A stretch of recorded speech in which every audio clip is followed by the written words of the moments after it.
Kita bertemu kembali dalam mata kuliah analisis regresi dengan topik regresi linear berganda. Beda regresi linear berganda dengan regresi linear sederhana adalah banyaknya variabel X yang diduga mempengaruhi variabel Y. Kalau di regresi linear sederhana, kita hanya bekerja dengan satu variabel X saja. Hanya ada satu variabel bebas yang diduga mempengaruhi variabel responnya. Tetapi di regresi linear berganda, kita bekerja dengan lebih dari satu variabel X. Jadi ada beberapa variabel X yang diduga mempengaruhi variabel responnya. Kita lihat seperti apa kasus yang diselesaikan dengan regresi linear berganda. Contoh ini, penelitian yang bertujuan untuk mengetahui variabel yang mempengaruhi IPK mahasiswa Poltar STS tingkat 2. Misalkan yang kita duga mempengaruhi IP tersebut adalah lamanya waktu belajar, banyak aktivitas ekstrakurikuler yang diikuti, dan dan IQ. Berarti dalam kasus ini, IPK itu adalah variabel respon yang dipengaruhi. Dia diduga dipengaruhi oleh X1 lamanya waktu belajar, X2 banyaknya aktivitas ekstrakurikuler yang diikuti, dan X3 adalah IQ-nya. Jadi ketiga variabel yang kita gunakan di sini adalah variabel numerik. Contoh lain, kita punya penelitian yang bertujuan mengetahui apakah pendapatan rumah tangga, jumlah anggota rumah tangga, dan jarak tempat tinggal ke pusat ekonomi, misalnya ke pasar, mal, dan lain, itu berpengaruh terhadap pengeluaran untuk konsumsi rumah tangga. Dalam hal ini, berarti variabel X-nya yang diduga mempengaruhi itu adalah jumlah anggota rumah tangga, jarak tempat tinggal ke pusat ekonomi, variabel X, lalu Y-nya itu adalah pengeluaran untuk konsumsi rumah tangga. Contoh lain, variabel yang mempengaruhi jumlah batang rokok yang dihisap per hari, ini variabel Y-nya, responnya, karena dikatakan variabel yang diduga mempengaruhi ini. Berarti responnya jumlah rokok yang dihitung per hari, satuannya dalam batang. Variabel bebasnya yang diduga mempengaruhi banyak rokok yang dihisap itu adalah pendapatan dan tingkat stres. Di sini ada dua variabel X yang bekerja. Contoh lain adalah variabel yang mempengaruhi fertilitas seorang wanita. Nah, yang diduga mempengaruhi fertilitas tersebut adalah usia kawin pertama, pendidikan, pendapatan.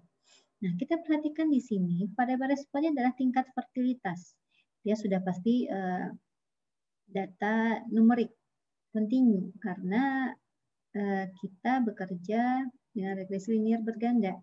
Nah, X-nya di sini usia kawin pertama, ini juga numerik pendidikan. Kalau pendidikannya kita masukkan ke dalam yang kita gunakan adalah SD, SMP, SMA, itu tetap bisa pakai regresi linear berganda, walaupun di X-nya itu kategori.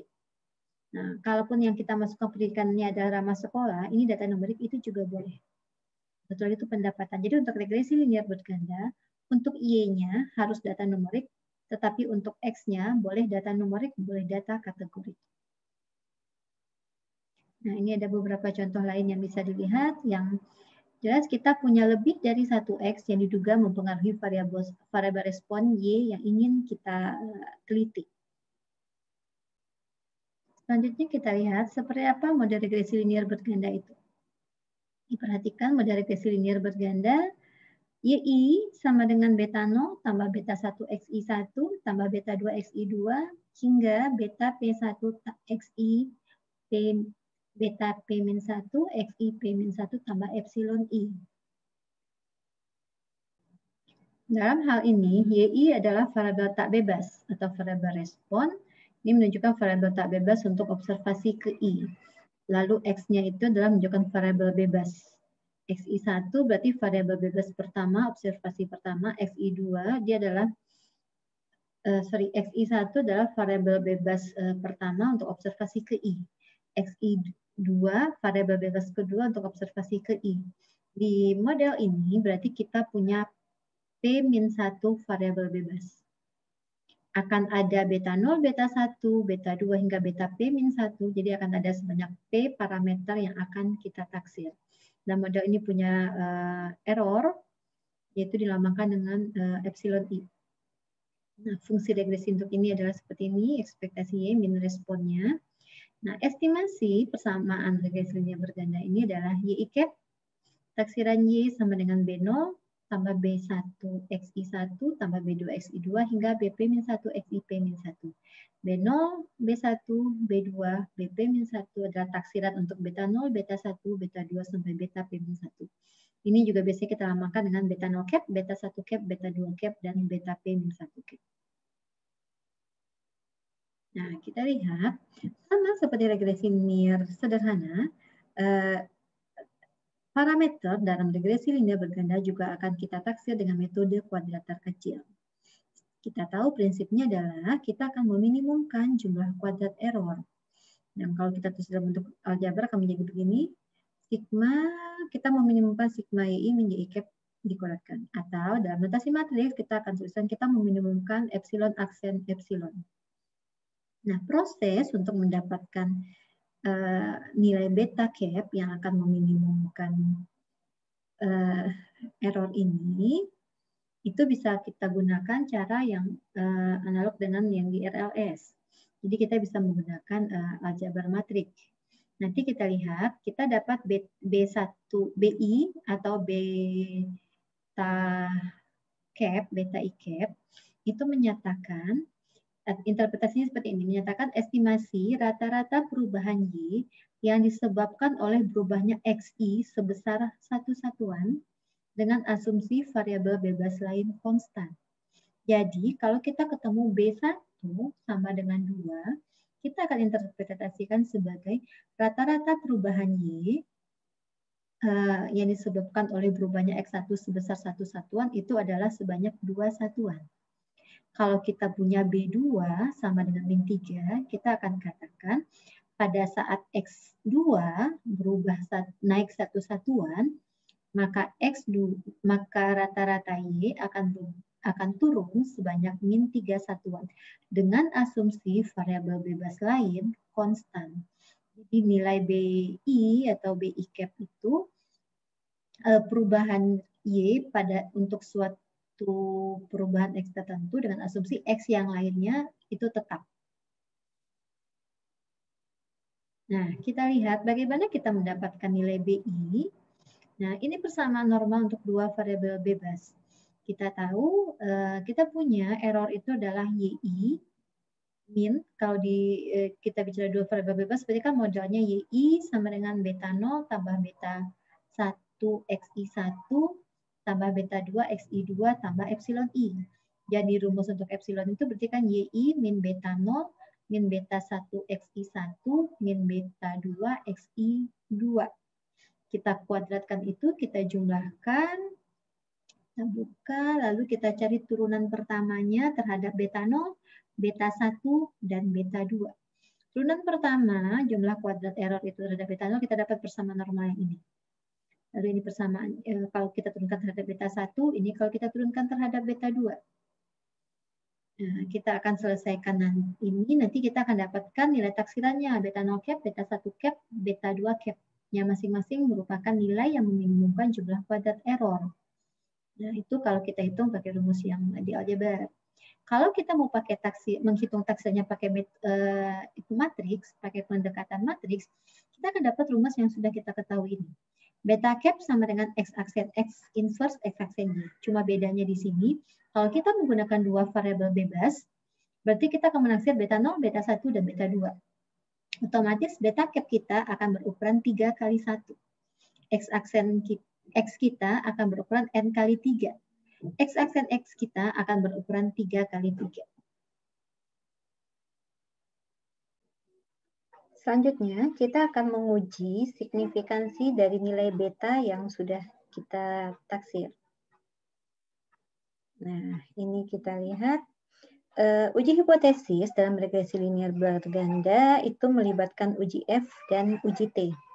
Kalau di regresi linear sederhana, uji F dan uji T-nya untuk uji signifikansi parameter itu setara. Dalam arti kita boleh gunakan salah satu. Tapi dalam RLB, kita akan gunakan keduanya. Jadi kita gunakan sequence, kita gunakan dulu uji F, lalu uji T. Seperti diketahui untuk menggunakan uji F, kita butuh tabel ANOVA. Kita lihat tabel ANOVA punya dua sumber variasi, regresi, error atau residual sebenarnya, dan total. Dengan rumus sum of square-nya sudah dipelajari seperti ini. SSR begini, SSE begini, SST. Derajat bebas, nah, di sini ada bedanya dengan RLS. Di regresi, derajat bebasnya adalah P-1. P-1 ini adalah banyaknya variabel bebas yang kita gunakan. Jadi kalau RLB kita menggunakan dua variabel bebas, X1 dan X2, berarti derajat bebas untuk regresinya adalah 2. Nah, derajat bebas untuk error adalah N-P. Sedangkan untuk total tetap N-1. Nah, min square-nya sudah pasti MSR itu adalah SSR dibagi P-1 dibagi derajat bebasnya. Dan MSE adalah SSE dibagi N-P dibagi derajat bebasnya. Nanti dari perbandingan MSR dan MSE kita akan dapatkan nilai F bintang. Dan F bintang itulah statistik uji untuk uji F. Kita lihat yang berikut ini.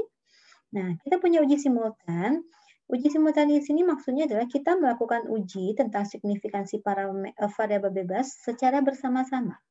Jadi kalau X1, X2 sampai XP-1 secara bersama-sama, apakah mereka mempengaruhi variabel respon Y atau tidak?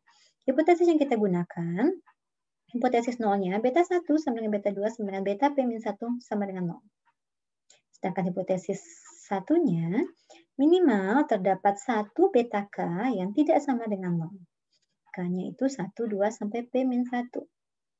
Nah, statistik uji yang kita gunakan adalah ini. Uji F itu F bintang MSR dibagi MSE. Kriteria ujinya, kita akan tolak H0 dalam artian terdapat minimal satu beta K tidak sama dengan 0 pada saat nilai F bintang ini lebih besar daripada F tabel. F tabelnya untuk tingkat signifikansi alfa, derajat bebasnya adalah P-1 N-P. Ini sesuai dengan derajat bebas untuk SSR dan SSE. Nah, jadi kalau H0 ditolak, berarti untuk tingkat signifikansi alfa, variabel bebas secara simultan signifikan mempengaruhi Y. Jadi kalau dia sama-sama, dia mempengaruhi Y. Uji simultan ini akan kita ikuti dengan uji parsial. Uji parsial ini maksudnya adalah dari kalau bersama-sama variabel bebas itu mempengaruhi Y, kita mencari tahu variabel bebas yang mana yang mempengaruhi Y itu. Itu kita lakukan uji parsial, uji signifikansi nilai setiap parameter. Jadi akan ada P-1 hipotesis untuk menguji setiap variabel bebas. Hipotesis nolnya adalah beta K sama dengan 0 dan hipotesis satunya beta K tidak sama dengan 0. K kita ulangi untuk 1, 2, sampai P-1. Statistik ujinya adalah T bintang sama dengan beta cap dibagi S beta cap. Dan kriteria ujinya untuk uji dua arah, kita akan tolak H0 pada saat nilai T bintang, mutlak T bintang lebih besar daripada T tabel. Dengan derajat bebasnya adalah N-P. Ini sesuai dengan derajat bebas SSE-nya. Kalau H0 ditolak, kita menyimpulkan dengan tingkat signifikansi alfa, variabel bebas ke K itu signifikan mempengaruhi Y. Uji kebaikan model dalam RLB kita lihat melalui angka koefisien determinasi multiple. Apa ini R-squared ini? Mengukur proporsi keragaman total dari nilai observasi Y di sekitar rataan yang dapat dijelaskan oleh garis regresi atau oleh variabel bebas yang digunakan. Seperti kita ketahui, R-squared itu adalah SSR dibagi SST atau 1 min SSE dibagi SST.